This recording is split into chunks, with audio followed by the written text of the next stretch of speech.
This episode of First Cup is brought to you by Wishing Stars Native Creations, Fine Art Today, and Marshall Woodworking. Check out these companies and many more by going to the Friends page at tinyurl.com/Gunther's House or tinyurl.com/GuntherMobile. In New York City's war on crime, the worst criminal offenders are pursued by the detectives of the Major K Squad. These are their stories. Uh-oh! Guess what day it is? Guess what day it is?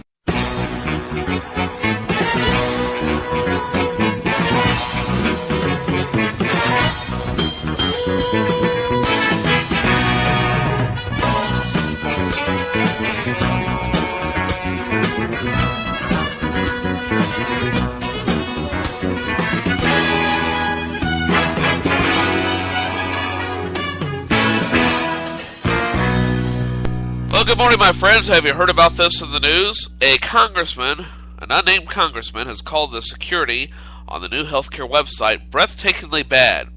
You know, ironically, that's the exact words that most people use to describe our Congress. Good morning, my friends. It is Wednesday, December 4th, 2013, and you know what that means. It's time for your first cup.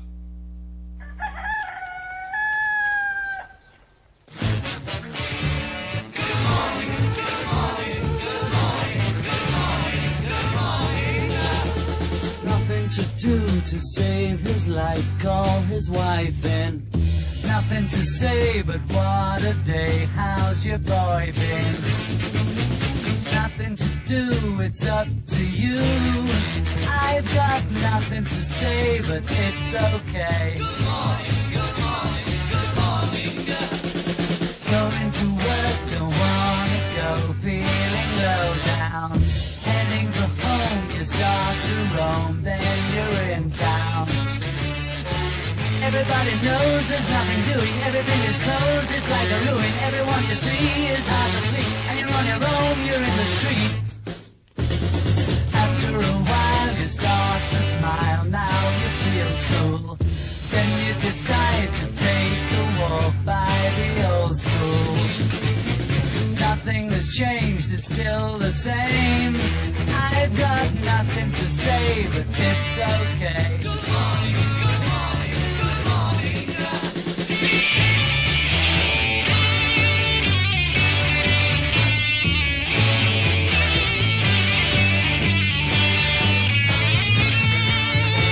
People running round, it's 5 o'clock, everywhere in town is getting dark. Everyone you see is full of life. It's time for tea and meet the wife.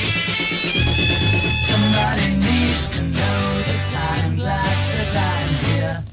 Watching the skirt, you start to flirt, now you're in gear. Go to a show, you hope she goes. I've got nothing to say, but it's okay. Good morning, good morning.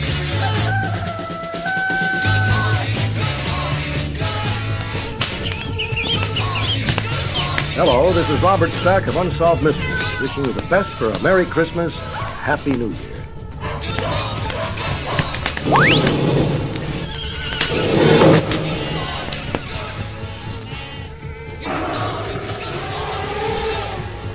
And a jolly good Wednesday morning, my friends. It is Hump Day, December 4th, 2013, and glad you decided to be a part of today's program. Normally I would try to do this program live, but today I'm going to do things a little bit differently. Have some things I need to take care of this afternoon, such as laundry and so forth, things I've been putting off in my week off from my day job, as it were. So I'm going to get a jump start on that. But the show does come first, and glad you decided to be a part of it. Coming up in just a few minutes, I'll have the latest news headlines, a very cold and nasty weather forecast for you, as well as popular tweets, the Hump Day song, the song of the day, and a whole lot more, all jam-packed in this neat little MP3 file that fits into your cell phone or your iPod, iPad, or computer, or however the hell you're playing it. Anyway, welcome to the program, and thanks for downloading me and putting up with me for this episode number 74. 74 episodes so far in the can. All right, first things first, before I get started very far into the show, If you have an email that you'd like to, or something you'd like to tell me by email, whether it be compliments about the program, complaints about the show, things you'd like to hear, or things you don't wish to hear, you can do so by sending those suggestions to Gunther's House of Friends at gmail.com. That's Gunther's House of Friends at gmail.com. And you can also send me your messages via Skype at G800-486-8437. That's G800-486-8437.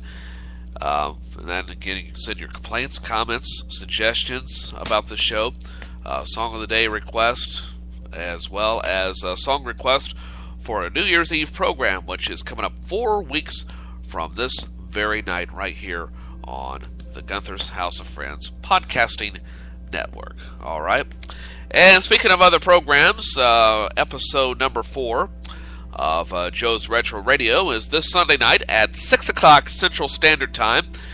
And this week's theme will be paying tribute to the victims of Pearl Harbor and the Japanese attack on Pearl Harbor on Saturday's date in 1941. It'll mark 72 years since that date. Okay? And again, that's coming up at Sunday night at 6 o'clock Central Standard Time. And one other programming change. I'm going to test it out. Not sure if it's going to be a permanent thing. The endeavor is to make it a permanent thing. Otherwise, it wouldn't be testing the waters. But First Cup is going to expand. And for the next week, we're going to test things out. What I'm talking about expanding is I'm going to have a weekend show, both Saturday and Sunday. And it would appeal to my heart if you got up early on Saturday morning and listened to the show. But you don't have to, because I'm going to make it at the ungodly hour of 4 o'clock in the morning. That's right, 4 o'clock in the morning, and run for roughly about 2 hours. But that's coming up this Saturday morning at 4 o'clock Central Standard Time. And then on Sunday, things hold together like my voice. I will have a noontime brunch program. And, of course, I'm going to make some changes, and still working out the details. But be tuning in for that, okay, to the weekly podcast. Some things are going to get shuffled around, but I'll have details on that coming up on Saturday. I should have it worked out by then. All right. Now, let's get to the heart of the matter, as it were, on this Wednesday morning, and get to things that are on my mind, and just give you a moment to pull up my notes here to make sure that I have everything in place, because nothing worse than being unprepared. And here's some things you need to know as you get started for this Wednesday. An update on the train derailment this past Sunday up in the Bronx. Well, the train engineer may have nodded off before the deadly crash. New video released in the death of actor Paul Walker in Newtown is set to be released School Massacre 911 tapes this afternoon. First of all, the train derailment, nodding off, the focus now is on the train engineer William Rockefeller Jr., who was at the control Sunday when his train jumped the tracks in New York City. The result was disastrous. 4 people killed and more than 60 injured. Federal safety officials say the commuter train was going almost 3 times the posted speed limit before it derailed. And I wonder why this sounds so familiar. I thought I had yesterday's feed, but this is updated according to the website. And well, anyway, early tests show there's nothing wrong with the train's brakes and signals around the tracks. Yesterday, a union rep connected to the case says the engineer was nodding off and caught himself too late. And that's not all. Anthony Batalico, the union representative, also says that most people are leaning towards human error. Someone wasn't happy that the union rep revealed that information. Word came late last night that the union was booted out of the investigation. So, be interesting to see what develops there. An update on Paul Walker's death. The Porsche that actor Paul Walker was in erupted into flames a minute after it clipped a light pole, new video shows. And I saw a little bit of that video yesterday on Network News. And wow, they had been going at least, I would say, 60 to 80 miles per hour when they hit that pole, be my guess. I mean, it was nasty. But anyway, that leaves comes in with more questions after reviewing the video. Could Walker and Roger Rodis have made it out in those 60 seconds, or were they killed on impact? What was going on in that smashed Porsche in that minute before the black smoke started rising? Most likely, I would say they were probably knocked unconscious or unable to move. We may get some answers when the coroner's office finally releases its preliminary findings of their autopsies, and when that will happen is still unclear. The autopsy was conducted yesterday, but the results have been put on hold. Now an update on a story that broke a year ago. The Sandy Hook Elementary School rampage brought us images we'll never forget. Police frantically evacuating kids from the school, stunned parents waiting tearfully. Well, today, a year later, we will hear some sounds of that tragic day when a gunman stormed the Connecticut school, leaving 26 people dead. Audio recordings of 911 calls from that day will be released for the first time this afternoon. The December 2012 shooting was the second deadliest in U.S. history. The gunman, Adam Lanza, shot himself after his 11-minute rampage. Not everybody's happy that the tapes will be made public. As a matter of fact, a prosecutor had argued that they shouldn't be released just to protect the families of the victims, and I agree. That's why I don't understand why news media feels like, oh, we gotta run this. And I guess it's the same way with video footage on television. But it still bothers me, though, that every time you have a tragedy, whether it be minor or big, like this one was, that we feel compelled that we have to listen to the 911 tapes. Fourth on my list this morning, Affordable Care Act website, Obamacare, the reboot and relaunch. Well, after deeming the website operational, President Obama went on the offensive yesterday. He hit the road to deliver a message. Stop worrying about the website and start talking about the Affordable Care Act's benefits. While the president kicked off a 3-week public relations surge, he acknowledged that the October 1st launch was fumbled, but he invited the nation to help him relaunch the effort. If you've got good ideas, bring them to me. Let's go, the president said. Well, Republican lawmakers did not line up to help the relaunch yesterday. What a surprise. But Republican House Speaker John Boehner did offer his view. It's not just a broken website. The bill is fundamentally flawed. Well, okay, if that's the case, didn't you notice this 3 years ago when you approved this, Mr. Speaker? I know you weren't Speaker of the House then, but where the hell were you 3 years ago when this was such a bad idea that, oh, I'm not going to support it now? You know, give me a break. Now, I understand that opinions and attitudes change over time, but the Republicans are doing 180s all over the place. Anyway. Finally, 5 on this list.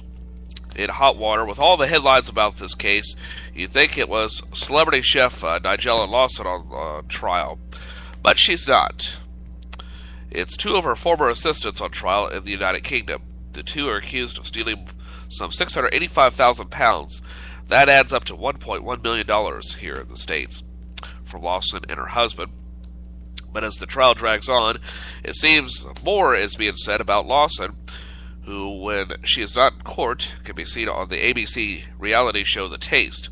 But today, for the first time, Lawson may tell her side of the story when she testifies. A little bit of entertainment drivel for you on this Wednesday morning.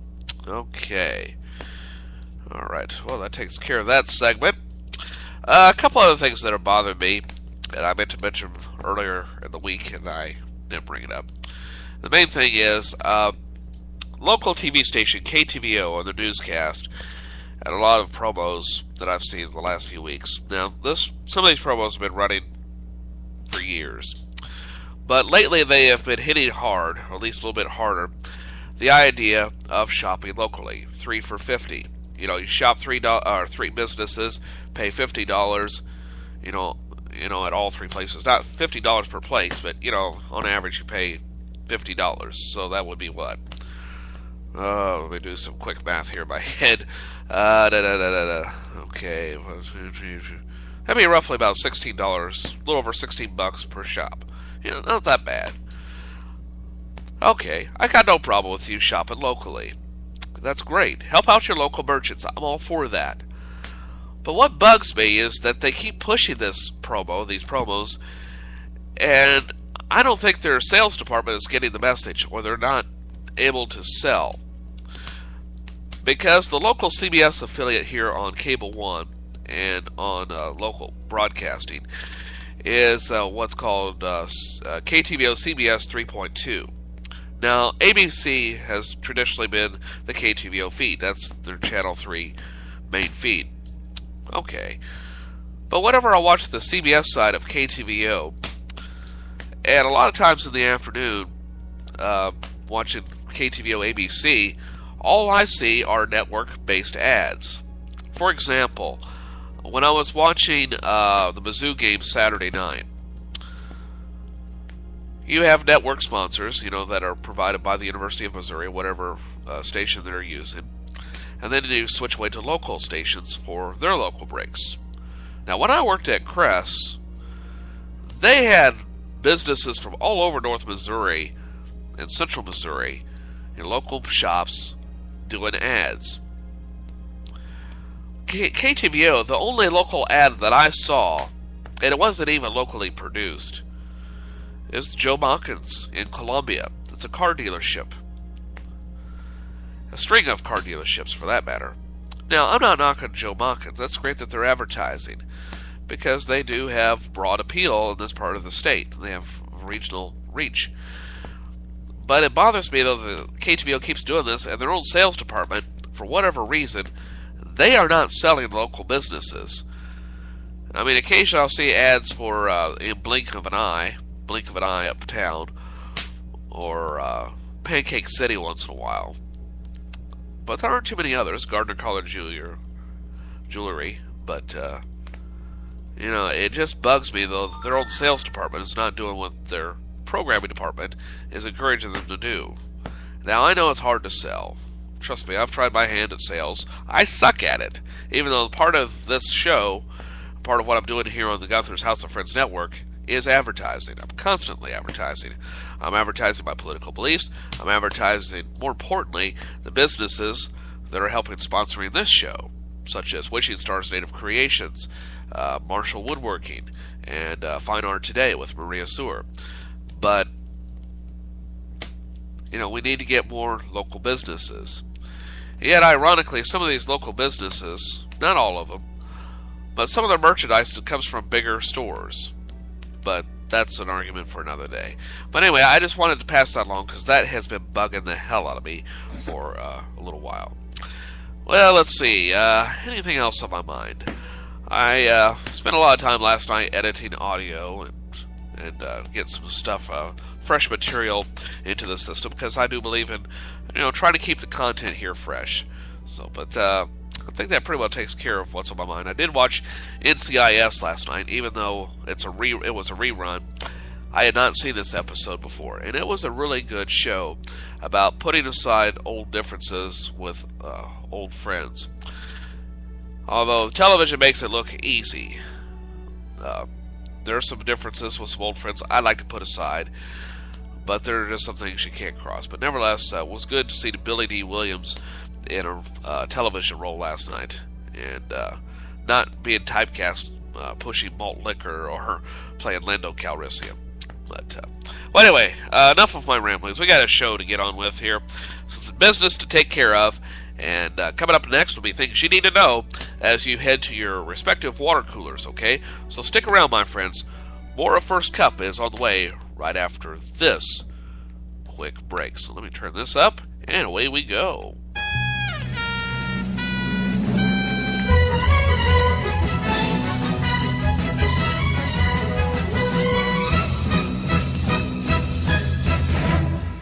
Confessions of a Potentially Perfect Parent, brought to you by AdoptUsKids.org. Okay, here goes. I know more about cooking dinner for a party of 12 than I do about packing a lunch for a 12-year-old. I know kids like things like PB&J, pigs in a blanket. Oh, and fish sticks. They do love fish sticks. Fillets I get, but sticks? What part of the fish does the stick come from? I know I can read a cookbook that'll tell me how to make a red wine reduction, but where are the cookbooks that can teach me how to cut the crusts off bologna sandwiches? Oh, maybe we can compromise on mac and cheese. Can you make that with brie? Everybody likes brie, right? You don't have to be perfect to be a perfect parent. There are thousands of teens in foster care who would love to push your food around their plate. Call 1-888-200-4005 or visit adoptuskids.org for more information. This message brought to you by the U.S. Department of Health and Human Services, Adopt Us Kids, and the Ad Council. Thanks for asking, but I'd rather not send you nude pictures. I'm camera shy. I already said no. Under my clothes, I'm a robot. My webcam is broken. I'm worried they'll get passed around school. I have a rash. I have nudophobia. I have lizard skin. I'm a vampire, so I don't show up in pictures anyways. Your badgering has really killed the mood. When someone is pressuring you to do something you don't want to, how many ways can you say no before they get the message? Let us know at that'snotcool.com. Brought to you by the Ad Council. Today, about 1 in 5 Americans is living with a disability. Over 50 million people, including many of our friends and neighbors, teachers and co-workers, heroes and leaders. 20 years ago, the Americans with Disabilities Act guaranteed every person the right to live, work, and participate fully in the American experience. We've come a long way since then, and we are committed to making even more progress in the years ahead. Visit disability.gov to see how you can help.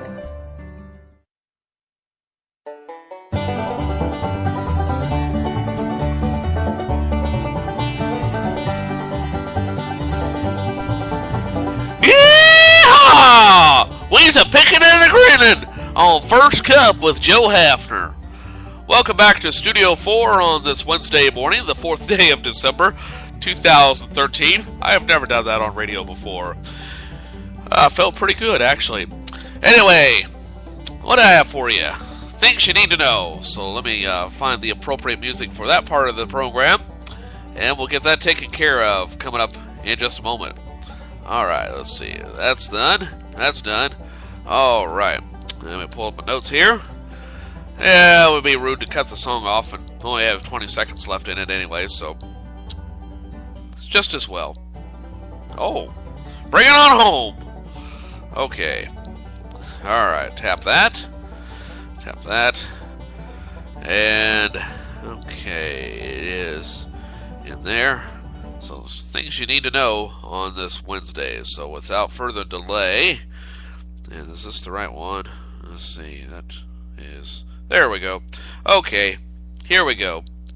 Things you need to know on this Wednesday. Here's my number, so call me maybe. What the fuck, say?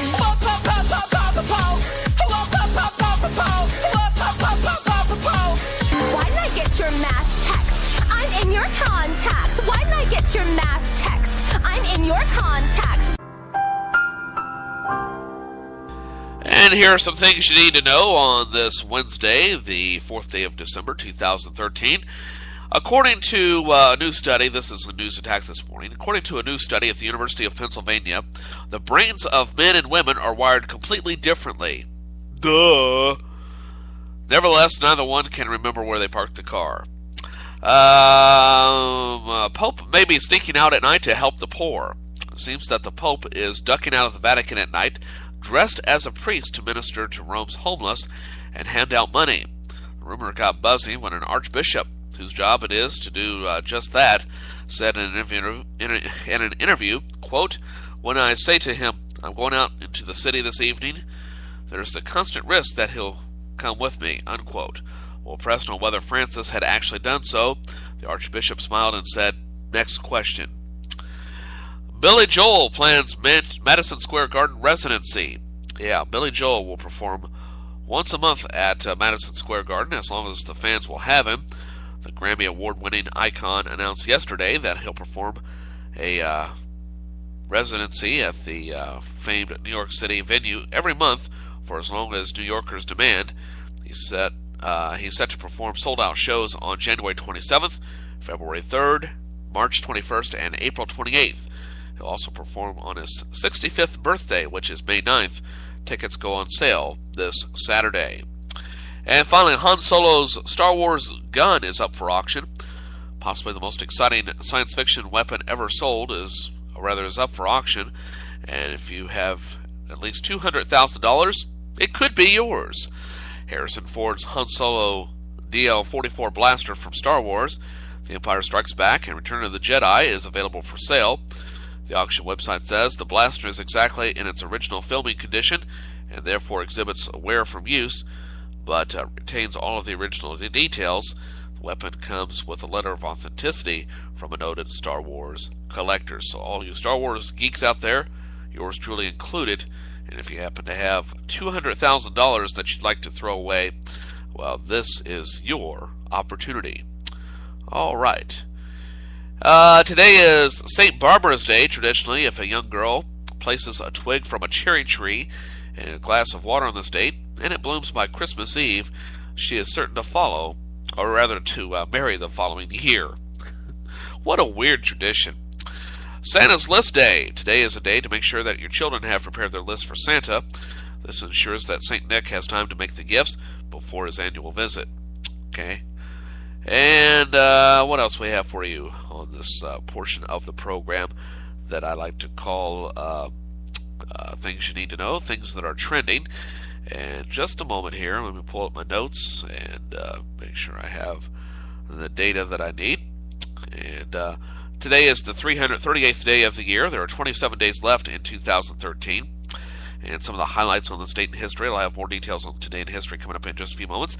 It was 10 years ago today that President Bush, you remember him, George W. Bush, scrapped import tariffs he imposed earlier to help the U.S. battered steel industry. The battered U.S. steel industry, rather. Baltimore-based federal prosecutor Jonathan Luna was found dead behind the parking lot of a well-drilling company in Lancaster, Pennsylvania. The case remains unsolved. And 5 years ago today, U.S. automakers drew fresh skepticism from lawmakers during a Senate Banking Committee hearing over their pleas for an expanded $34 billion rescue package they said was needed for them to survive. And for the first time, an NFL game was broadcast live in 3D to theaters in Boston, New York, and Los Angeles. Although the telecast was marred by technical glitches, fans were mostly forgiving as they watched the San Diego Chargers beat the Oakland Raiders 34-7. And just a year ago today, a homeless man named Davis was taken into custody in New York City in the death of a man who had been pushed into the front of a subway train. Davis would be charged with second-degree murder. 2 Australian radio disc jockeys impersonating Queen Elizabeth and Prince Charles made a prank phone call to a London hospital and succeeded in getting nurses to tell them the condition of the hospitalized Duchess of Cambridge. A nurse who took the call would be found dead 3 days later in an apparent suicide. And those are things you need to know on this Wednesday morning. All right, it's time now for news headlines as we roll on this Wednesday. So let me take care of that. And away we go. Oh, need to go check on the fire in the fireplace, by the way. There we go. Hello, Americans. This is Paul Harvey. Stand by for news.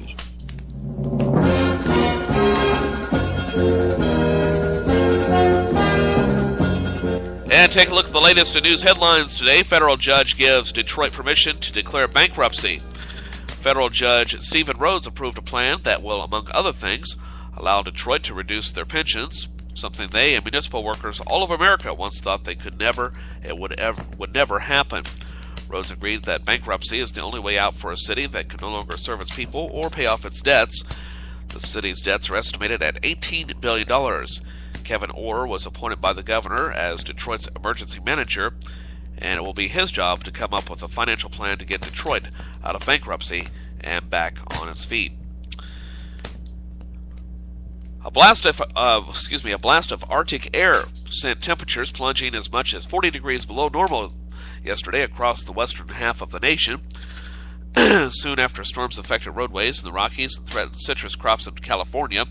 Well, that cold is expected to reach south to Texas before heading east. Snow and ice created hazardous driving conditions throughout the west and the Dakotas. Cattle ranchers prepared their livestock for the winter weather with wind chills of 40 degrees below zero. And those are some of the news headlines that I have for you this morning. One more, train engineer, as I told you earlier, who was involved in Sunday's New York train derailment, was apparently nodding off and caught himself too late. The accident killed 4 people and injured 67 others. In a conversation with investigators, Rockefeller said that moments before the derailment of the train, he was going along and I'm in a daze. I don't know what happened. Fatigue is a factor being investigated. That's according to New York law enforcement authorities. And those are news headlines for this Wednesday. I have more details on the news. Normally I would have the CBS Roundup. We're still working on getting that. But probably I have NPR News instead. But in the meantime, I'm going to switch things over to the weather desk. And give me a moment to pull up the weather information here. And we'll be ready to roll. So roll the beautiful weather music, Maestro. Winter weather warning right now. Here's a live look at the Fox 6 snow stick. This is out on the weather deck.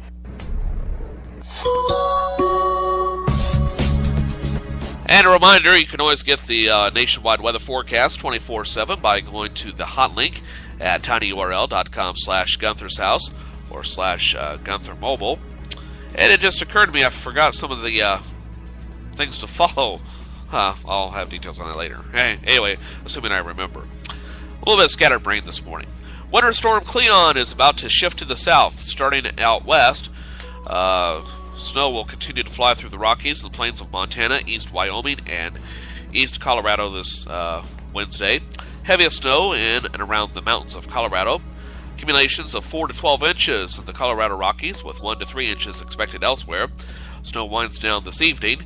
Some rain showers are likely in central and southeast Arizona, lower elevations of west New Mexico.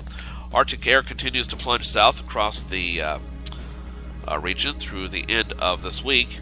The coldest air occurs from Montana to eastern Colorado, with highs 25 to 45 degrees below normal. Actual highs. Where did my weather forecast go? Uh-oh. Let's try that again. Okay. Bear with me for just a moment. This computer picked a good time to decide, you don't need the weather forecast, man. It sucks. Okay, let's try this again. Where'd it go? I'll have the rest of the forecast here in a few seconds. Okay, the Arctic air continues to plunge across the region through the end of the week. Coldest air, alright, I already said that. Actual highs should be in the single digits and teens today and tomorrow. Friday, even colder air arrives, keeping highs around 0 to 10 degrees below 0 in Montana, with highs likely remaining below 0 through Saturday. Elsewhere, temperatures should be 10 to 25 degrees below normal. Highs elsewhere will be in the 30s and 40s from the northwest to North Arizona and North New Mexico, 50s and 60s from California to South Arizona and South New Mexico. Here in the Midwest, snow from the northern plains to the northern part of the Great Lakes into this evening. Heaviest snow in northern Minnesota, northern Wisconsin, northwest Michigan, with additional 3 inches to a foot of snow this evening. Lighter snow and snow showers across the northern plains, with another inch or 2 accumulation possible. A mix of snow and ice stretches from northern Iowa to northern Michigan. Ice accretions up to 1/4 of an inch are possible. Rain and snow showers are likely in north Missouri, central and southern Iowa, south Wisconsin, south Michigan, and northern sections of Illinois, Indiana, and Ohio. And Cleon shifts into the southern areas of the region by tomorrow and Friday. A band of snow is possible from southern Kansas to the Ohio Valley. Elsewhere, an ice storm is possible in southeast Missouri and west and central Kentucky later tomorrow and Friday. What else we have here for you? Arctic air also overtakes the area, covering the entire region by Friday. Today's highs in the single digits and teens from west Nebraska through the Dakotas to north Minnesota. Highs in the 20s and 30s from Kansas to north Michigan, with 40s and 50s from southeast Kansas to southern Michigan. Warmer 60s and a few low 70s for highs in east Missouri and the Ohio Valley. By Friday, highs will range from 5 below to 5 above in the northern plains and the upper Midwest to the 30s and 30s from Kansas to the Ohio Valley. In the south, looks like you can expect to see it will be proverbially quiet before the storm across the region today. As a matter of fact, Temperatures will be warm for most of the region with highs in the 60s, 70s, and in some cases in the low 80s. Colder air begins to arrive in northwest Texas and Oklahoma before highs will be in the 50s and 60s before thumbing sharply during the afternoon, or tumbling during the afternoon. That makes that print a little bit larger. It should be dry in most areas with showers limited to the Carolinas on Wednesday. Winter Storm Cleon combines with the hard charging Arctic air across the southern plains, northern Texas, and the lower Mississippi Valley to produce a potential ice storm for tomorrow and Friday. Ice is most likely from northwest Texas to northwest Arkansas on Thursday, and from central Texas to west Tennessee on Friday. Significant icing is possible from northeast Texas, including the Dallas metro area to northwest Tennessee and west Kentucky. Ice could build up to a thickness of a ½ inch to an inch, causing power outages in those areas. Rain and thunderstorms from Cleon stretch from southern Texas to the southern Appalachians tomorrow and Friday. In the northeast, it will be quiet across much of the region during the day today. Rain and showers are possible in southeast Virginia during the day. Tonight, that area of rain marches northward through Delaware, East Maryland, East Pennsylvania, and New Jersey to southeastern New York and southern New England. Another area of rain and rain showers moves in from the west through western Pennsylvania, upstate New York, and north New England. Finally, temperatures should be cold enough to produce some ice in northern New York, Vermont, New Hampshire, interior Maine tonight and early tomorrow. And that is a brief look at the nationwide weather forecast for this Wednesday. Now, let's take a look at the Kirksville area weather forecast on this Wednesday morning. So, let's see here what we got here. All right. Right now it is 49 degrees here in Kirksville. And let's take a look at the weather forecast. So, let me see here. Where's the... All right. Punch in the numbers. And away we go. Whoop. That's the wrong number. Yeah, that's the one I want. All right. Here's the Kirksville area weather forecast for today. Winter weather impacting much of western and central U.S., as I've already told you. Today, areas of drizzle before 1 o'clock this afternoon. Slight chance of rain between 1 and 4. Cloudy with temperatures falling into the upper 30s by 5 o'clock. South winds at about 10 miles per hour, shifting to the west and northwest this afternoon. Mostly cloudy tonight, lows around 20. West and northwesterly winds at about 15 miles an hour, wind gust up to 25 miles an hour. Mostly cloudy tomorrow, highs in the mid-20s, lows in the lower teens. Northwest winds at 10 to 15 miles an hour with wind gust into the lower 20s. Mostly cloudy tomorrow night, lows in the lower teens. Wind chill values of 2 below to 8 above. North to northwesterly winds about 10 miles an hour. Sunny skies Friday, but cold, highs in the lower 20s. Lows in the single digits, northwest winds at about 10 to 15 miles an hour. For Saturday, sunny skies, highs in the upper teens, lows in the lower teens. Chance of snow on Sunday, highs in the low to mid 20s, lows in the single teens. And then for Monday and Tuesday, partly to mostly sunny skies, highs in the upper teens to lower 20s, lows in the single digits. Again, it's 49 degrees as of this recording, relative humidity at 97%, barometric pressure steady at 29.56 inches of mercury. A lot of moisture in the air. Wind chill of 46 degrees, visibility down to 1.25 miles. Take a look at Doppler radar at this point, and seeing a significant amount of precipitation, mainly in the form of rain and sleet, and in some cases a little bit of light snow in northern Iowa this morning, from Sioux City up to Mason City and stretching into southern Minnesota. But as far as North Missouri is concerned, just cloudy, hazy, and a little bit drizzly here in Kirksville. All right, now let's see if I have some nationwide temperatures for you. No promises here, but I do have the link in here somewhere, if I can remember which one it is. All right, I think this is the right one. Nope, that's not the right one. Let's try this one. Let's see here. Okay, I tried nationals. Let's try states. I don't think that's it either. Well, that's not it. Well, which one is it? That's not it. Okay, that's not it. Where did it go? Oh, here it is. Duh. All right, looking at conditions across the country. Salt Lake City this morning. Those aren't current temperatures. That's a forecast. Well, what the heck? What gives, man? Well, let's see here. Let's take a look at forecast for across some of the cities in the U.S. Mostly cloudy in Salt Lake City today. High of 28, low of 11. And, that was yesterday. All right. Give me a moment. I'm learning how to read this thing. Mostly cloudy today. High of 20 today and low of 10 in Salt Lake City. Mostly cloudy again tomorrow, more of the same.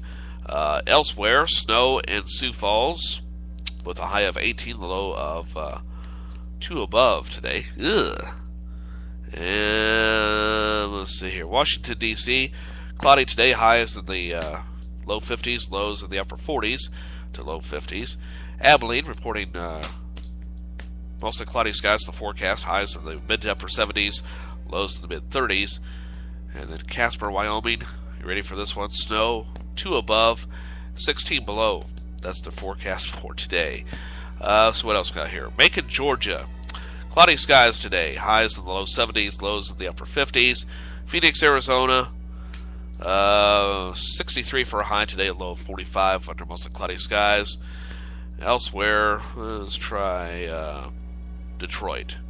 Rain in the forecast for today. Highs in the low 50s, lows in the mid 40s. Well, that's going to do it for the weather forecast. I've wasted enough time in those segments.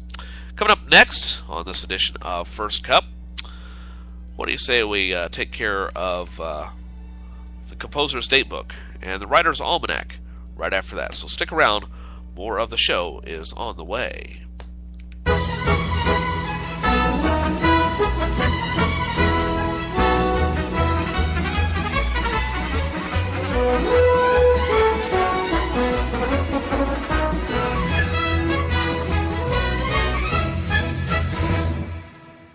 How you doing? My name's Steve. My family's lived in this neighborhood for years. Recently, things got so tight, we had to go to our local food bank for help. I lost a lot of sleep worrying about what the neighbors might think. That is until I saw them there, too. How'd I do, Steve? A little stiff. You could have done a little better. What? Come on.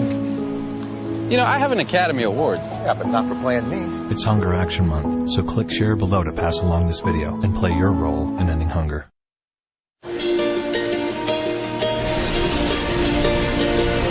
Walking like a one-man army, fighting with the shadows in your head,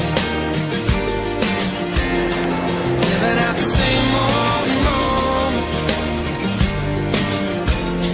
knowing you'd be better off instead if you could only say what you need to say what you need to say. 1 in 6 adults has a mental illness, and we face a stigma that can be as painful as the disease itself. Change a mind about mental illness, and you can change a life. Say what you need to say. Say what you need to. Say what you need to. Say what you need to say. Say what you need to say. Say what you need to say. Say what you need to say.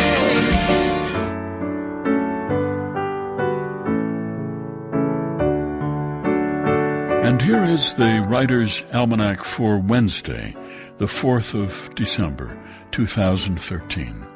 It was on this date, 1674, that a French Jesuit priest, Father Jacques Marquette, built a log cabin on the shore of Lake Michigan near the mouth of the Chicago River. He wanted to establish a mission there. A snowstorm dumped a foot of snow overnight. Marquette came down with dysentery, but it was a good location. They could move between the lake and the Chicago River to the Illinois River and to the Mississippi, just a short portage. It's the birthday of Rilke, Rainer Maria Rilke, born in Prague, 1875. His mother, the year before he was born, had given birth to a girl who died after a week, and she dressed her little boy in dresses and braided his hair and treated him like a girl. He grew up to become a poet and supported himself by seducing a series of wealthy noble women, one of whom lent him her castle, the Castle Duino, near Trieste, a medieval castle, where during the winter of 1912, alone in the castle, Rilke said he heard the voice of an angel speaking to him about the meaning of life. He wrote a cycle of 10 long poems that he called the Duino Elegies. It was the great masterpiece of his lifetime. It's the birthday of the philosopher Thomas Carlyle, born in Ecclefechan, Scotland, in 1795, author of A History of the French Revolution, which Dickens used as his primary reference when he was writing A Tale of Two Cities. It was on this date, 1867, Oliver Kelly founded the Grange, the Order of the Patrons of Husbandry, the oldest agricultural society in the country. It represented farmers in their disputes with the railroads and established free rural mail delivery. And it's the birthday of Cornell Woolrich, born New York City, 1903. He started out writing novels inspired by the work of F. Scott Fitzgerald, then wrote detective novels, which became movies, The Bride Wore Black and Night Has 1,000 Eyes. Here's a poem for today by David Shoemate, entitled Amish. You see them in their black carriages along the highway, as if they got separated from some funeral cortege, and now must deliver the dead on their own. The men wear beards but shave their mustaches. The women wear long dresses and tight bonnets. The children play with wooden toys and point when they pass televisions glowing along the roads, as if each house had a soul all its own. They keep bees, raise crops, train teams of horses so large they look like they've been exaggerated. If an Amish man promises to meet you at noon by the courthouse with a dozen cages of chickens, he'll be there. When the children are about to turn into adults, they go on a rumspringa to see which world suits them best. Girls dangle jewelry from their ears and necks, smear makeup on. Boys get behind the wheel of a car, barrel down gravel roads, stop in a field, and baptize themselves with a bottle of gin. A few go out for football. The girls join the cheerleading squad, then return home, smelling of perfume or cologne, giggling as they stumble up the stairs, long after the candles have been blown out. A poem by David Shoemate, Amish, from Kimonos in the Closet, published by University of Pittsburgh Press, and used by permission here on the Writer's Almanac, supported by the Poetry Foundation, publisher of Poetry Magazine, committed to discovering great poets and printing their verse. Back issues and subscriptions available at poetryfoundation.org. Engineered by Noah Smith, produced by Joy Biles. Be well, do good work, and keep in touch.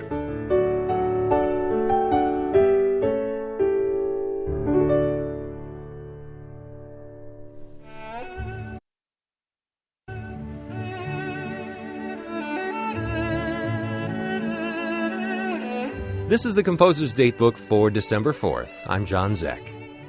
Tchaikovsky's Great Violin Concerto was first performed on today's date in 1881. The premiere took place in Vienna with Adolf Brodsky as soloist. It was not a big hit.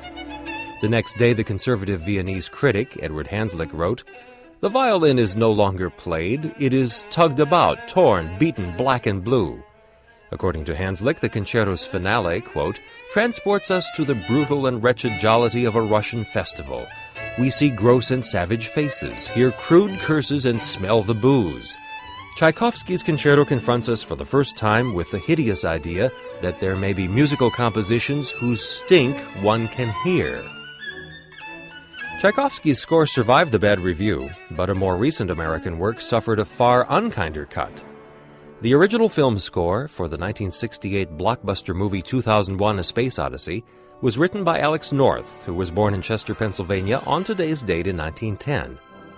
North was hired by director Stanley Kubrick to write the music for 2001, but Kubrick ultimately decided to use pre-recorded classical and contemporary music instead.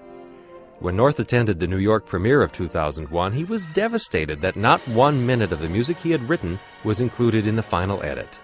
Believe it or not, no one had informed him in advance. For more on other music not used in 2001, check our website, composersdatebook.org. Composer's Datebook is a production of APM, American Public Media, and the American Composers Forum, reminding you that all music was once new.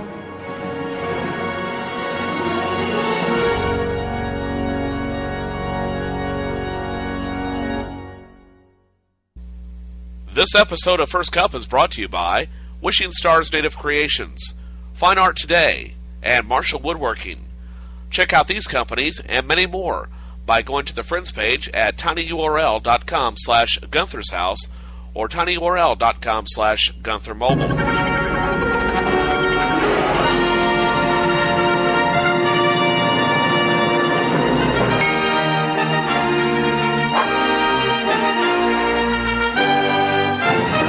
We travel through time to help history along. Give it a push where it's needed.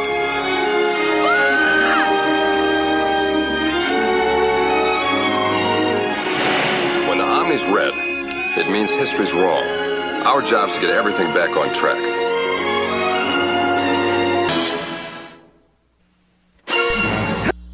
Whoops, I don't know what happened there. I know what I did. I hit the cue bar. Whoops. Anybody remember that show, Voyagers? Only ran for like a couple of seasons on NBC back in the early 80s, but had a profound influence on my love of history and love of time travel. Anyway, I'll try to make good on that a little bit later on. We have celebrity birthdays for you today, and take care of that list right now. So let me pull it up and roll the music at the same time. Roll the music. Oh, yeah, you got that right, Dr. McCoy. Let's do it again. Damn it, Jim, what the hell's the matter with you? Other people have birthdays. Why are we treating yours like a funeral? Balls, I don't want to be lectured. Very, very many happy reasons. And take a look at celebrity birthdays for today. They include Jethro on the Beverly Hillbillies. Max Baer Jr. was the actor's name. Is 76 today. And he also produced the Ode to Billy Joe. I did not know that. Wow. Jeff Bridges of True Grit, The Big Lebowski. Well, he is 64 today. Marissa Tomei played in The Wrestler, as well as Oscar for My Cousin Vinny. Won an Oscar for My Cousin Vinny, is 49. And Fred Armisen of Saturday Night Live is 47. Rapper Jay-Z is 44. And those are celebrity birthdays for today. And if you're celebrating your birthday today, happy birthday. Well, speaking of birthdays, of course, that means a little bit of traveling through time. So we're going to go back in time and find out what happened on this date in history. And while we do that, let me get the information together here. And where are we going back to? I tell you what, we're just going to go ahead and get in the time machine and see where fate takes us. I think the Associated Press is going to help out. So here we go. Hello there, Peabody here. Once again, it is time to take another revealing peek back into history. What famous date shall I set it to today, Mr. Peabody?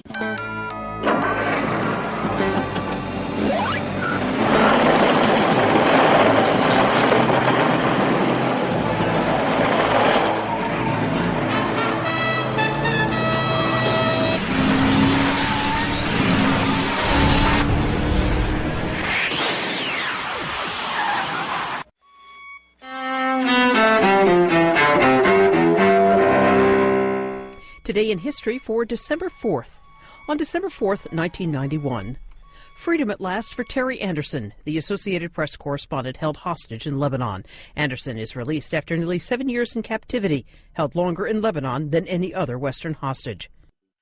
In 1992, President George H.W. Bush orders American troops to Somalia to help feed famine victims, but the Mercy mission later turns bloody as the troops try to disarm factions hindering relief efforts. President Bill Clinton ultimately withdraws all U.S. troops from the African country. 1783. With the Revolutionary War over, General George Washington says farewell to his officers in New York. More than 5 years after that goodbye at Francis Tavern, Washington is sworn in as America's first president. And 1993. Rock musician and composer Frank Zappa dies in Los Angeles. He was 52. Today in history, December 4th. Diane Kepley, The Associated Press. This is Across Our Wide Missouri with Bob Priddy. For many years, the daily cartoon by Harry Chapin adorned the front page of the newspaper, but today it was missing. In its usual place was printed the number 30 in bold figures, an old newsman's term meaning the end of the story. Missouri's oldest newspaper, known under different names, was leaving the scene after more than 11 decades of providing news to Missourians. We'll tell its story in a minute. I'd like to drop out of high school and get a meaningless job that makes me feel bad about myself. I'd like to fall victim to the old boys network. I don't want anybody to notice me. I just want to fly under the radar. I want to splatter against the glass ceiling. I don't have an opinion. I want to be a straight C student. I'm going to be a biomedical engineer. I want to succumb to peer pressure all of my life. I'm going to be a best-selling author and win the National Book Award. I'm going to be a marine biologist. Wait, I take mine back.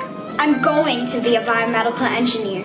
I think I'll be the president. I'm going to be Secretary of State. World-class chef, right here. Race car driver. Artist. Paleontologist. Film director. Surgeon. Teacher. Scientist. Olympian. I'm going to be the boss.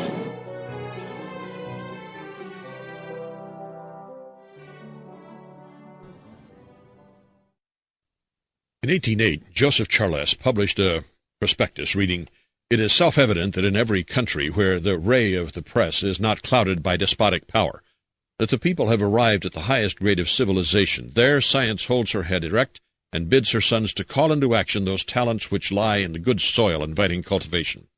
The inviolation of the press is coexistent with the liberties of the people. They live or die together. It is the vestal fire upon the preservation of which the fate of nations depends, and the most pure hands officiating for the whole community should be incessantly employed in keeping it alive. It is now proposed to establish a weekly newspaper to be published by subscription at St. Louis, to be called the Missouri Gazette and Louisiana Advertiser by Joseph Charles. It became Missouri's first newspaper, which 80 years later became known as the St. Louis Republic. The first edition of the predecessor of the Republic came off the hand-operated Ramage press that Charles took to St. Louis from Pennsylvania. There were publication delays since the early newspapers relied heavily on the mail, which moved slowly to bring in news from Washington and Europe. Local news was not published much back then. Charles edited his last edition on September 13, 1820. 2 years later, his son bought the paper and named it the Missouri Republican. Despite carrying the word Republican in its title, the newspaper was Democratic in its leanings. It was an opponent of Thomas Hart Benton, once charging that he profited from overcharges of travel pay, and that the senator was guilty of professional dishonesty in dealings with law clients and fraudulent dealings with the Bank of Missouri. Benton eventually founded his own newspaper, and a sometimes bitter editorial battle went on for years. In the first years, Charles's paper had 174 subscribers. A year before he retired, 1,000 people subscribed. That was about one-fourth of the people in the town. In 1860, the paper supported Stephen Douglas over Abraham Lincoln, arguing Lincoln's election would end the Union. When Lincoln was elected and the southern states pulled out, the newspaper blamed Lincoln. By then, the Republican was one of the state's most widely read papers. When the war was over, the paper favored a kindly attitude toward the conquered states. Once it attacked those who would punish the losers, criticizing the repelling, animosity-breeding, and hatred-perpetuating conduct toward the South of the dominating and domineering bigots and fanatics, the section-aggrandizing and spoils and power-seeking politicians, and lunatics who lead on the radical masses to the injury of the masses, in common with the country at large. In 1888, the Missouri Republican became the St. Louis Republic, a far stronger entrant in the field of Midwestern journalism than a struggling 13-year-old publication called the St. Louis Globe-Democrat. The merger of the St. Louis Globe and the St. Louis Democrat had formed a newer, aggressive paper which began to threaten the Republic. Gradually, the Republic began to lose ground. As World War I approached, the influence of the Republic diminished. The paper looked upon the approaching conflict as optimistically as any journal could, once saying the war on the European continent will fan the prosperity of the United States. But finally, 1 year after the war ended, the Republic merged with another newspaper.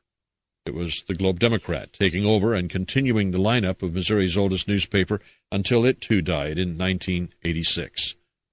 Missouri's oldest newspaper, however, formally passed out of existence with that merger. It happened on this date, the 4th of December in 1919.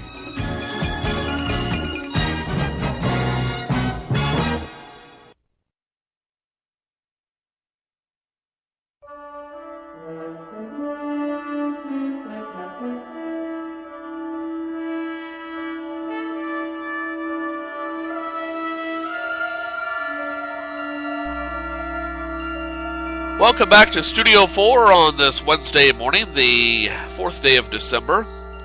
And it's time now for the Hump Song of the Week. Song to get you through the midway point of this long week, for some of us anyway. And today's song is from the class of 1985. Let's see here, what did I do with it? I had some notes on this. It'll take me just a moment to find it, so bear with me. Nope, that's not there.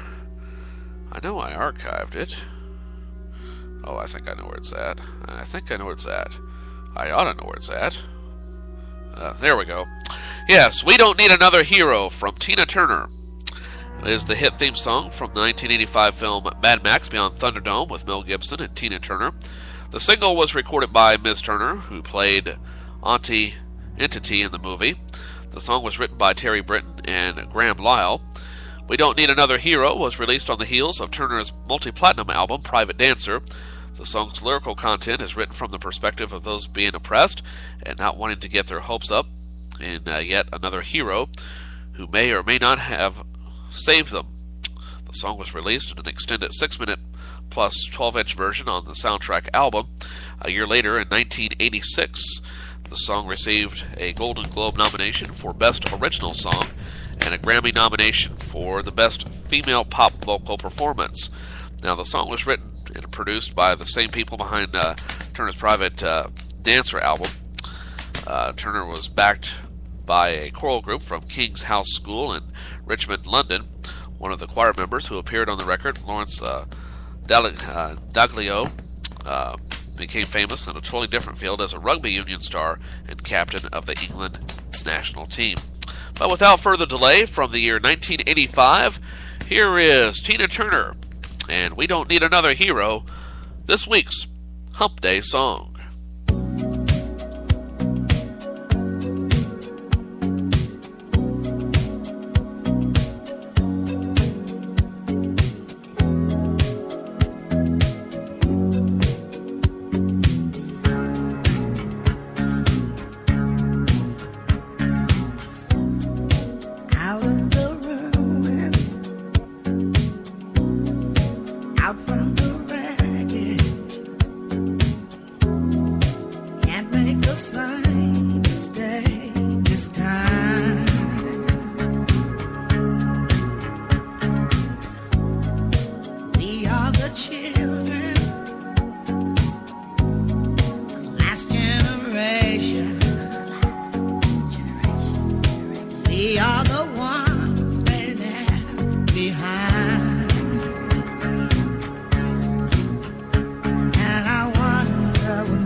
Looking for something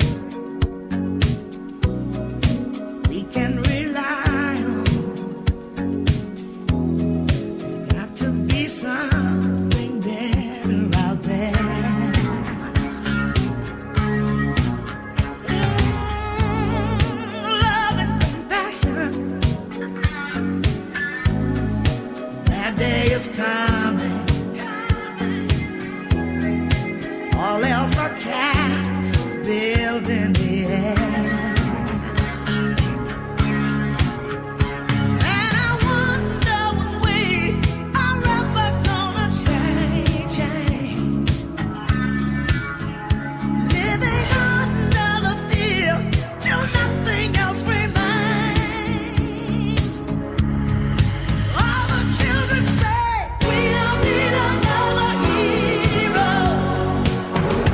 We don't need to know the way home. All we want is life beyond the Thunderdome.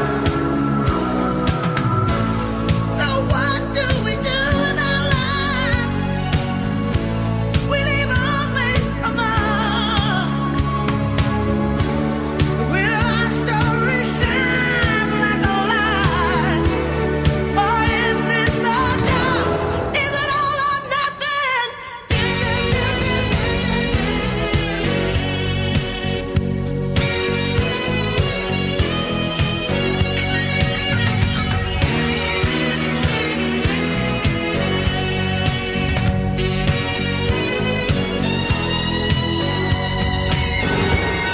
don't need another hero. We don't need to know the way home. All we want is life beyond Thunderdome. All the children say we don't need another hero. We don't need another hero. All we want is life beyond Thunderdome.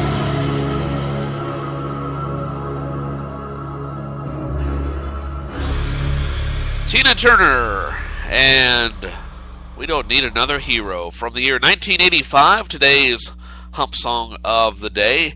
And incidentally, I might as well have a segment on the show called The Knight Rider Connection, because that was, song brings back a lot of good memories from my days in 8th grade. That's when that song was really popular and was used in the 4th season opener of the hit TV series Knight Rider. Maybe I'll have a Knight Rider connection on another episode here coming up shortly.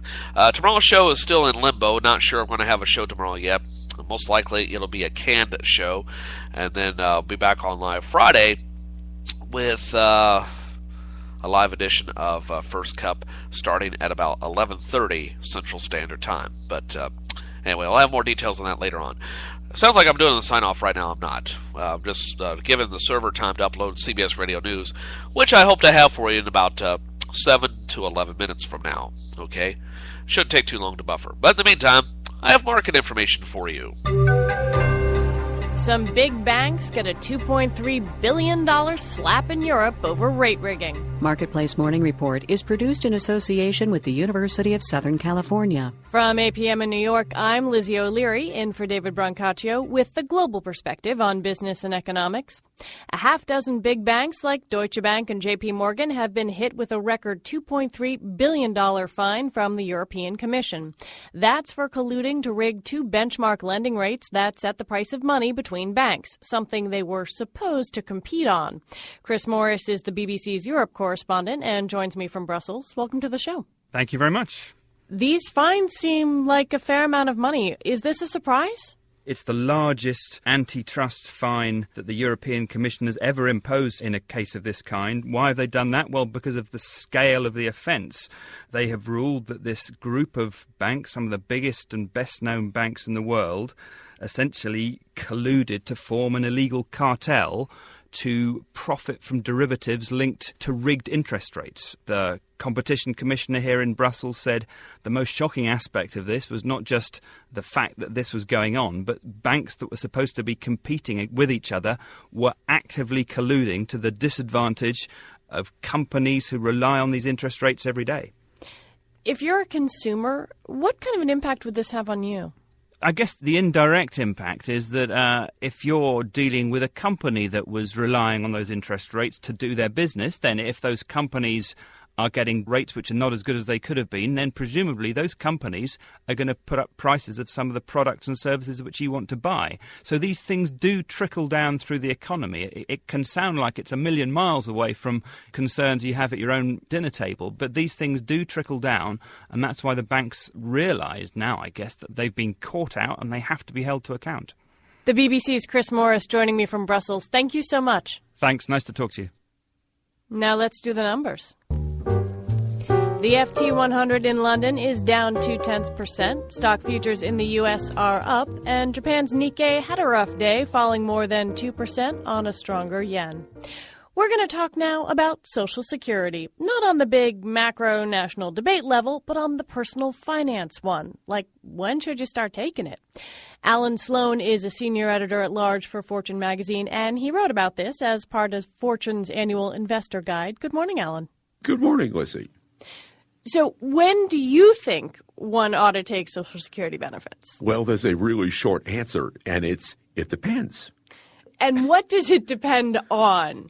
Okay, you can take it any time from when you turn 62 until you turn 70. And part of it depends on whether you're working and making any sort of serious income from work, in which case taking it between 62 and 66 causes endless complications. Then once you turn 66, the question becomes, do you need the money? Are you still working? And when do you think you're going to die? Which is sort of a morbid question, but that's sort of an important question. The conventional wisdom has been if you can hold out as long as possible, do that because you get the most money. What do you think? It's true that you get the biggest monthly payment if you wait until 70. On the other hand, if you wait until 70 and die at 69 and 11 months, you don't get anything. So in the end, what my wife and I decided to do was we pulled the plug at 67, which gave us more than the basic benefit, about 8% more. And my feeling is this way, I've hedged against living long and I've hedged against dying, and it's the best I know how to do. I'm 37. To me, Social Security seems pretty far off. Explain why I should be paying attention to this. Well, do you have parents? Yeah. That's one reason you should pay attention, because if you have parents, they're probably about my age, and this applies to them. At 37, it's way too early to worry about taking Social Security, but it involves your family, and it involves probably some of your older friends, and that's why it should matter to you, because it matters to them. Alan Sloan is a senior editor-at-large for Fortune magazine. As always, Alan, it's a pleasure. Thank you, Lizzie. If you've missed fake newsman Ron Burgundy this week, well, you're living under a rock. He's played by Will Ferrell and promoting his new movie Anchorman 2, hawking Dodge Durangos, anchoring a real North Dakota newscast, and today Emerson College is renaming one of its actual schools for him for a day. Kate Davidson reports on the logic behind the hype. The first Anchorman movie did okay, but grossed less than $100 million. Ron Burgundy, though, developed a cult following. Now you'll find him promoting the Dodge Durango, or at least its glove box. Comfortably fits 2 turkey sandwiches, 6 ball-peen hammers, 70 packs of gum. Keith Simonton is managing editor of IMDb. He says when a character like James Bond used to appear in commercials, he's driving a certain car or he's drinking a certain beer, but he's not making fun of driving that car or drinking that beer. Plus, also, Burgundy's an idiot. This kind of advertising is anti-advertising, but it really works. Porter Bibb is a managing partner at MediaTek Capital. He says Ron Burgundy as an anti-spokesman is genius because promotion is all about social media now, and the antics of a buffoon are highly contagious on our phones. Bibb expects the Anchorman sequel will do much better than the original, precisely because Ron Burgundy can't stay classy. I'm Kate Davidson for Marketplace. Driverless cars are even closer to reality, especially in Sweden, where Volvo has chosen the city of Gothenburg to test 100 driverless cars. They'll be hooked up to GPS, the city's transit system, cameras, etc. Volvo's CEO unveiled the project yesterday, and this fleet will be coming online to Sweden's second biggest city in 2017. In New York, I'm Lizzie O'Leary with the Marketplace Morning Report. From APM, American Public Media. That's tomorrow, and that is it for us today. And we will leave you with a... I can't do it. Okay. We'll do it live. Okay. We'll do it live. Fuck it. Do it live. I'll write it, and we'll do it live. Fucking thing sucks. Guess what, Dave? Ooh, popcorn! PR News in Washington, I'm Corva Coleman. President Obama takes up the economy today. He'll focus on income inequality in a speech in Washington, D.C. NPR's Giles Snyder has more. The president won't be traveling far from the White House in his effort to tilt back to the economy. At a Washington, D.C. community center, he is expected to draw attention to income inequality and how it threatens upward mobility as he makes a case for increasing the minimum wage. He's also expected to urge lawmakers to agree on a budget plan to keep the government running beyond the middle of next month and extend benefits for the long-term unemployed before the end of the year. But once he gets back to the White House, it's back to promoting his health care overhaul. The administration is hosting a youth summit as a way to promote the Affordable Care Act to a demographic that's key to its success. Giles Snyder, NPR News, Washington. Vice President Joe Biden has arrived in China. He first visited the U.S. Embassy in Beijing. There he surprised a group of Chinese applying for visas to visit the U.S. Biden urged young Chinese in the crowd to challenge their government. Children in America are rewarded, not punished, for challenging the status quo. Biden arrives as tension grows in Asia. China has just widened its air defense zone. This covers a group of islands that both China and Japan claim. Biden says the U.S. is deeply concerned by China's action. Thousands of demonstrators remain camped out in the main square of Kiev, the capital of Ukraine. NPR's Corey Flintoff says they're braving bitter cold to protest the government's refusal to align itself with the European Union rather than Russia. More than 300,000 people filled this square last weekend, calling for Ukraine to turn toward Europe and away from the former Soviet Union. Now the protesters face a daunting challenge, keeping up the momentum of their cause despite freezing weather and strong government resistance. Ukraine's president is absent, away on an official visit to China, but the Prime Minister, Mykola Azarov, warned protesters that anyone who breaks the law would face punishment. Riot police surrounded the main government offices with steel barriers to fend off protesters who are attempting to blockade the buildings and shut down the government. Corey Flintoff, NPR News, Kiev. A blast of Arctic weather is hitting the U.S. in the Rockies and Plain states. The National Weather Service says this will push temperatures down by as much as 35 degrees below normal. Forecaster Dean Meldy says the upper Midwest will get heavy snow, especially in Minnesota and Wisconsin. Anywhere from like 8 to almost 18 inches. The highest amounts are going to again be along the north shore of Lake Superior down into the Duluth area. There's higher terrain just inland from Lake Superior, and that will be set up pretty good for enhanced accumulations. You're listening to NPR News from Washington. Illinois lawmakers approved a major overhaul of the state's employee and teacher pension systems. They're trying to cut the biggest pension shortfall in the country. NPR's David Shaper reports public employee unions will sue to block the changes. The retirement age for younger state workers will go up, and automatic 3% compounded raises given each year to retirees will be reduced. Illinois Federation of Teachers President Dan Montgomery says over 20 years, the changes could cut the value of an average teacher's pension in half. There's only one way to describe that kind of blatant taking of one's life savings. We call it theft. But Illinois House Republican leader Jim Durkin says with the state's pension funds $100 billion in the hole, lawmakers had no other choice. And I will tell you what, our failure to act and to move in a positive manner like today could ultimately put these systems in the same position as the city of Detroit. And shame on us if that occurs. Illinois Governor Pat Quinn says he will sign the pension reform bill. David Shaper, NPR News, Chicago. On Capitol Hill, the U.S. Capitol's Christmas tree has been lit for the season. The U.S. Marine Band played Angels We Have Heard on High as the 88-foot-tall spruce tree was lit. House Speaker John Boehner turned on the lights. He was helped by the young son of an Iraq War veteran. On Friday, the national Christmas tree will be lit on the ellipse between the White House and the Washington Monument. Most Asian markets fell in trading today. They were led by losses on Japan's Nikkei index. It dropped 2%. Markets were also down in Hong Kong and South Korea. They were up in China. I'm Corva Coleman, NPR News in Washington. This episode of First Cup is brought to you by Wishing Stars Native Creations, Fine Art Today, and Marshall Woodworking.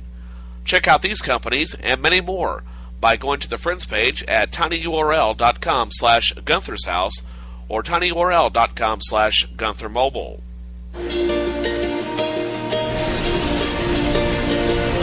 Walking like a one-man army, fighting with the shadows in your head, living out the same old moment,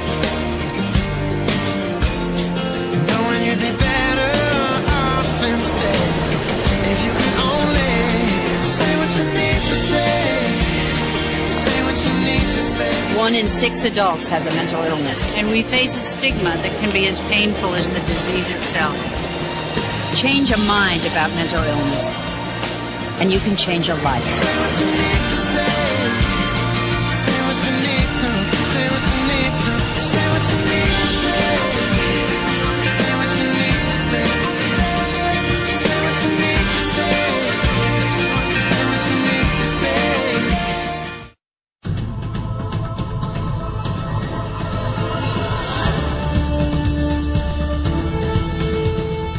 Welcome back to Studio 4 on this Wednesday morning, the 4th day of December 2013, and I'm having trouble getting CBS News to load. I'm trying to get the server to accept it. It uploaded, it buffered, and it's ready to play. Well, it won't queue. I put it in the playlist, and it's just there spinning like, well, I think I see the file, but I'm not sure it's going to work. No, it's not going to work. No, it's not going to work. So I've deleted it, and I've re-uploaded it, and hopefully I'll have it later on in this broadcast. But for now, we're going to go on with the show as planned and get ready for News of the Weird, so bear with me. I spent so much time trying to get that to work, I nearly forgot about this part of the program. So let me find my notes, and where's that?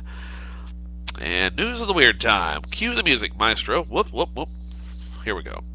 Okay, now we're ready. Time for News of the Weird. News of the Weird.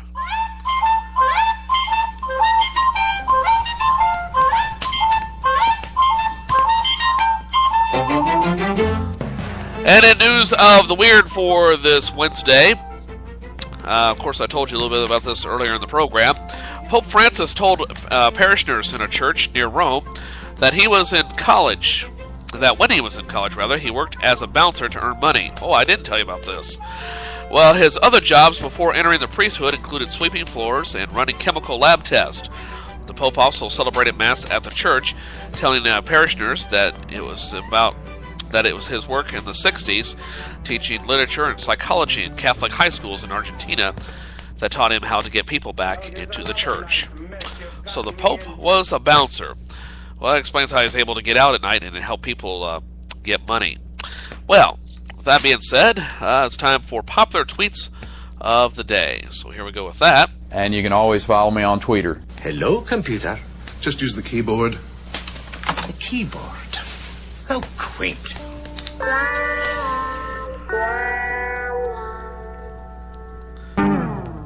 And as I have alluded to, in a surprise revelation, Pope Francis announced that he used to be a nightclub bouncer in his younger days. The pontiff was visiting a church outside of Rome, speaking about his past when he said he was a bouncer at the Buenos Aires Club during college. Well, I've gone to the Twitter to see what people had to say about this, and here's what I found. Rebecca Matilda writes, nightclub bouncer would have really looked good on the Pope's resume. The Catholic Church is the world's most exclusive club. Darren Robertson writes, Pope Frank worked as a bouncer of a nightclub in Buenos Aires. I'm kind of loving this dude. Erica Thomas writes, don't try to sneak into heaven with the Pope working the velvet rope at the club door. He'll bounce your butt. And finally, Bob Schooley writes, the Pope used to be a bouncer? No wonder Rush Limbaugh hates him. I like that one. Oh, that was good. That was really good. Okay. Oh, a little interesting little tidbit here. I don't know how I missed this on Today in History. On this date, 1965, December 4th, 1965, Keith Richards of the Rolling Stones was knocked unconscious when his guitar touched an ungrounded microphone during a concert in Sacramento. Of course, he recovered and finished the show. Not that anyone in the audience could tell the difference. Okay. It's time now for the song of the day. And give me a moment to find my notes on that. I've got my notes all over the place, and lucky I remember the position of everything. This song was recorded in August of 1966, released January 4th, 1967, and it is Soul Kitchen by The Doors, and it's from their self-titled debut album. It is a tribute to the soul food restaurant Olivia's in Venice Beach, Louisiana, where Jim Morrison often stayed for long periods of time. For it reminded him of his home. And the song, of course, has been in many films over the years, including most famously in Forrest Gump. It's also covered by several other people, including David Lee Roth of Van Halen fame on his 2003 album Diamond Dave. And now, without further delay, here is today's Song of the Day, my favorite song by The Doors, Soul Kitchen.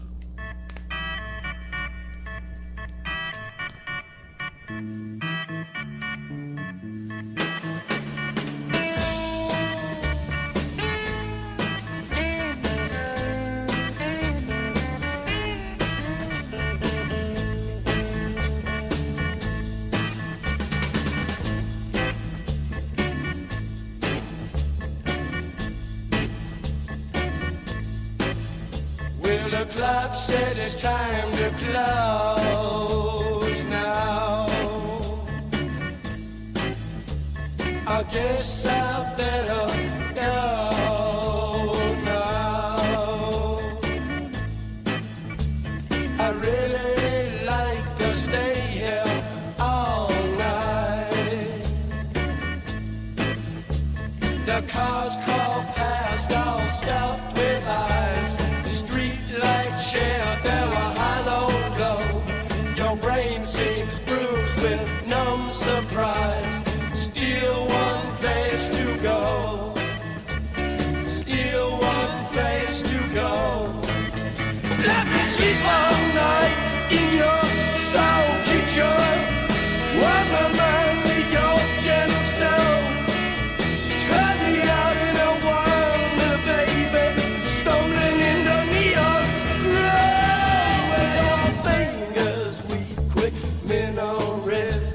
Speaking secret alphabets, I light another cigarette.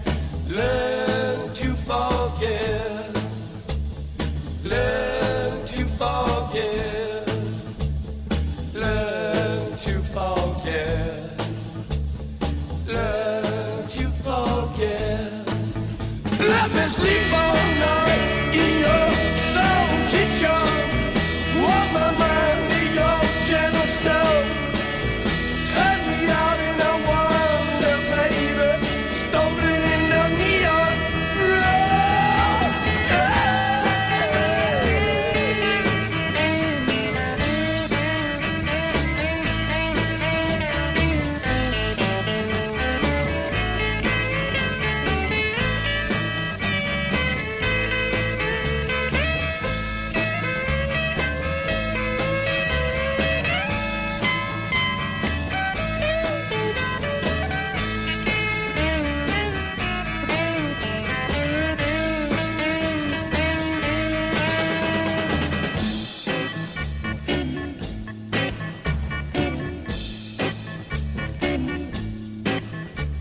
The clock says it's time to close now.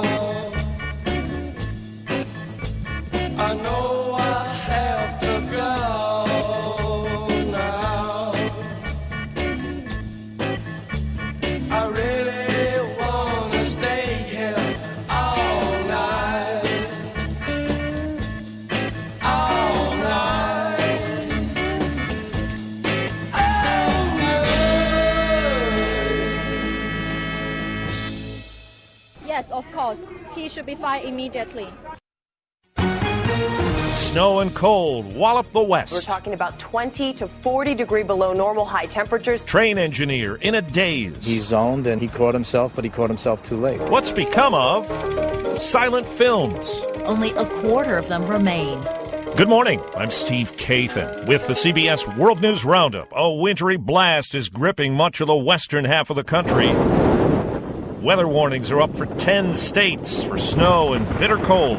It's about 0 here, but with the wind chill, it's about 15 below. Christine Van Horn's on the job at a truck stop in Moorcroft, Wyoming. Try to stay indoors unless you absolutely have to go outside, and then you definitely bundle up. Temperatures could dip to 20 below in Montana and the Dakotas. Parts of the Rockies have up to 2 feet of snow on the ground. So does Duluth, Minnesota.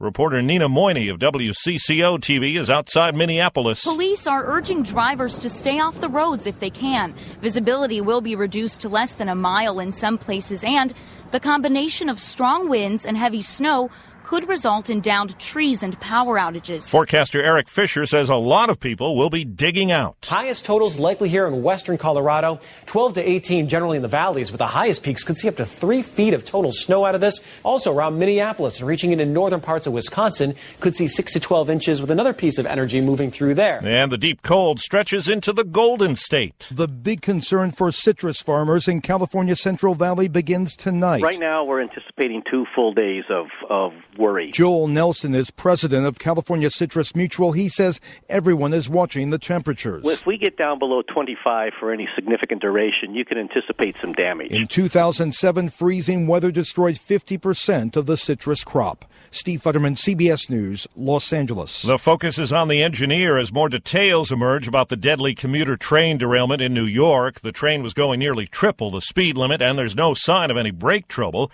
Union leader Anthony Bottalico says engineer William Rockefeller lapsed into a daze. He zoned out. He had one of those where, you drive your car and you stare at the same thing for so long. And thanks to those public statements, union representatives have now been removed from the federal investigation. CBS News transportation safety analyst Mark Rosenker says the experts are trying to go back in time with the engineer. Did he, in fact, use his time wisely? Did he get enough rest so that he was fit for duty when he showed up to operate that locomotive? Funerals are set for 2 of the 4 victims of the derailment tomorrow and Friday.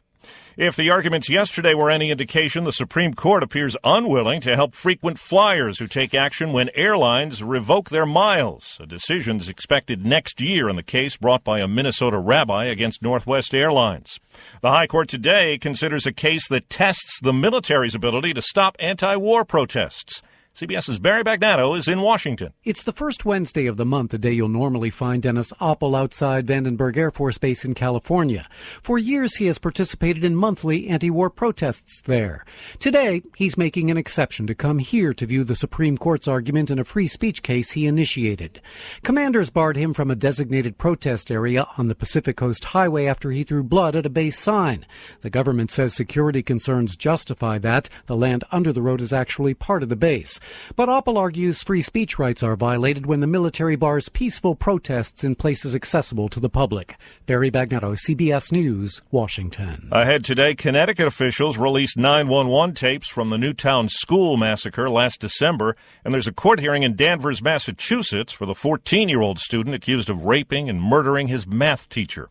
2 skydivers in southern Arizona were nearly to the ground during a jump yesterday when they collided. Police Sergeant Brian Jerome. It's estimated they were about 200 to 300 feet up in the air. Once they collided, we're being told that both of their canopies collapsed and then they both fell to the ground. One skydiver pronounced dead at the scene, the other at a hospital.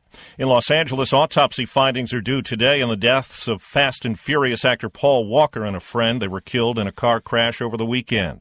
For a lot of people out of work, the final days of the year are a tense time as benefits hang in the balance. CBS's Bob Fuss on Capitol Hill. When the recession began, Congress extended unemployment benefits to those unable to find work after 6 months. They've been extended several times since, but it's about to run out. Michigan Democrat Sander Levin says if Congress doesn't act before leaving town next week, more than 1 million of those long-term unemployed will be cut off on New Year's Day. Without an extension of this vital program, they will lose their entire coverage. Every dime of it. Democrats say they'll press hard, but House Republicans have no vote scheduled to extend the expiring benefits. Bob Fuzz, CBS News, Capitol Hill. Overseas, Vice President Biden is in China. There's been no new public comment on a Chinese air defense zone that's suddenly become a major bone of contention between Washington and Beijing. But the vice president did have a message for Chinese people lined up for visas at the U.S. Embassy. Innovation can only occur where you can breathe free. Challenge the government. A daughter says 95-year-old Nelson Mandela is not doing well, but is putting up a courageous fight from his deathbed. The former South African leader's been battling health issues most of the year. Some Hollywood history is nearly extinct, and a new report says something should be done about it. We're live with CBS's Vicki Barker. A silent film heroine would be theatrically slapping hand to shapely head at the tragedy of it all. 3/4 of the movies made before 1929 in the U.S. are lost. Digital archivist David Pierce, who conducted the survey for the Library of Congress, no one will ever again see Cleopatra from 1917, The Great Gatsby from 1926, or Lon Chaney's London After Midnight from 1927. The plea to preserve those few fragile, decaying film reels that remain. Steve? Well, the day after Thanksgiving, residents in an Orange County, California neighborhood were ordered to take down the Christmas lights they just put up, and they had to be off by tonight. I thought it was ridiculous. It just didn't make any sense to us, and they gave us no out, so we were all pretty outraged. The controversy is over the tradition of linking homes with lights on steel cables that cross the streets. The county calls it a potential fire hazard. But there could be a happy ending after all. A new inspection and permits may allow the lights to stay on. From Japan, the story of a woman, her phone, and the law. Police in the city of Osaka have charged an unemployed woman with obstruction of justice. 44-year-old Tomomi Monzen has admitted to calling the Japanese emergency number virtually non-stop. Despite numerous orders to cease and desist, police say the woman placed more than 15,000 fake distress calls this year. The woman said she was compelled to keep calling because police kept hanging up on her. Lucy Kraft, CBS News, Tokyo. 7 Norman Rockwell works go on the auction block today in New York. For years, they've been in a Massachusetts museum that bears his name. Experts say one of the paintings, Saving Grace, could bring in up to $20 million. The Defense Command that tracks Santa's movements on Christmas Eve is adding something new to the animation on its website, a military jet escort. The site noradsanta.org drew 22 million visitors last year. And that's the World News Roundup for Wednesday. I'm Steve Kathan, CBS News.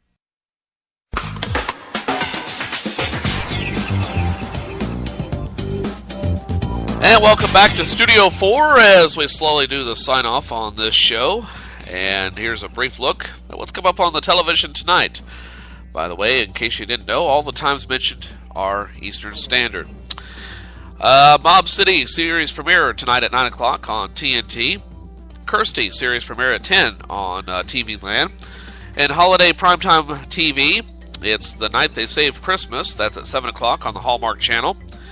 Christmas in Rockefeller Center at 8 on NBC. National Lampoon's Christmas Vacation at 8 o'clock on ABC Family Channel. Saturday Night Live SNL Christmas, 9 o'clock tonight on NBC. Fur Crazy at 10 on the Hallmark Channel. Deck the Halls, 10 o'clock tonight on the ABC Family Channel. And come up tomorrow, it's Repeal Day.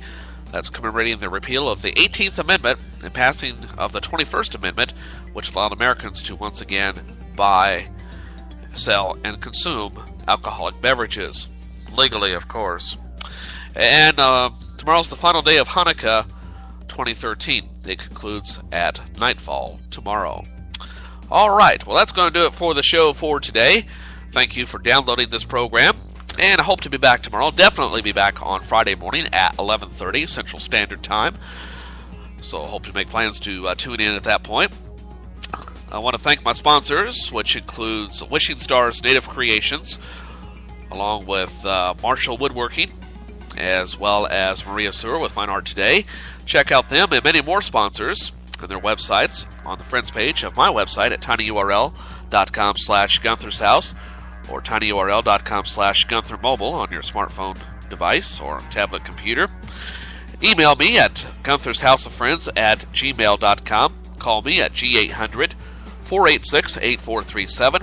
Follow me on Twitter at JHafner99.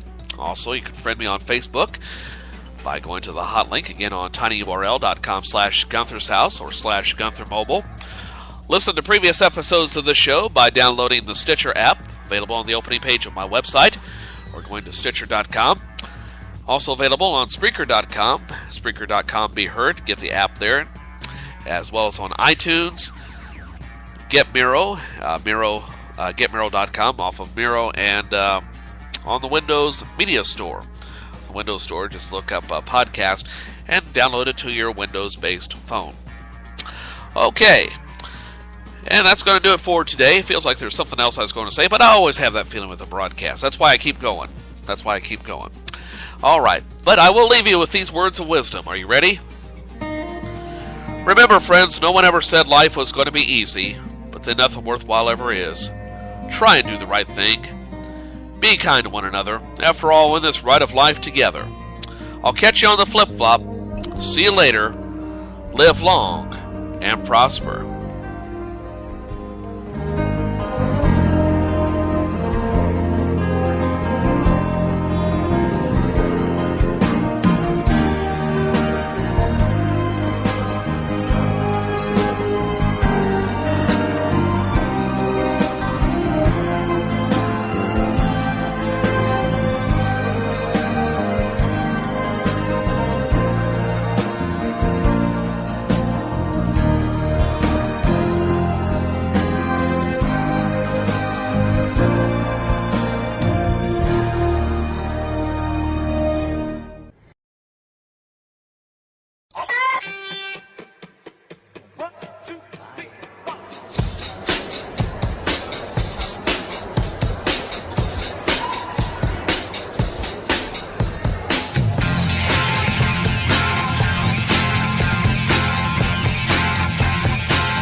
Program was produced by Joe Hafner. To hear more of my podcast, check out my website, tinyurl.com/Gunther's House. Gunther, go to the house.